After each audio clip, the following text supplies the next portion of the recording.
भाताला आता गरम करायचा आहे. तुम्हाला आवडते ते गरम मसाले टाकायचे. त्याच्यामध्ये थोडीशी पावभाजी मसाला टाकायचा. यात मी आता एकच लवंग, दालचिनी आणि एक मिरी टाकलेली आहे. त्यानंतर थोडंसं जिरं टाकते, थोडीशी मोहरी,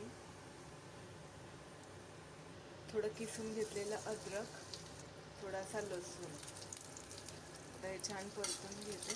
मग त्यात आपल्याला आवडतील त्या भाज्या टाकायच्या. थोडासा पावभाजी मसाला आणि वरून तो भात, शिल्लक राहिलेला भात टाकायचा. लसूण आणि अद्रक छान परतलं गेलं आहे, तुम्ही बघू शकता.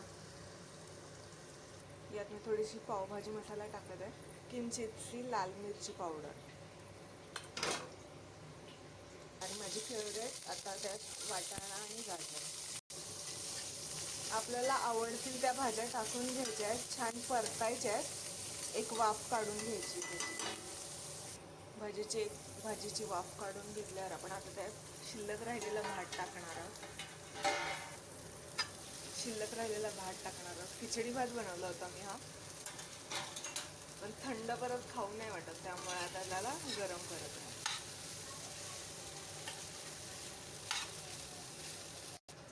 छान आता परतून घेतलेला आहे, किती सुंदर दिसत आहे बघा.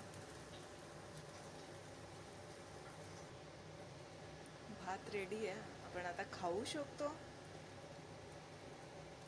परत भेटूया नवीन रेसिपी सोबत.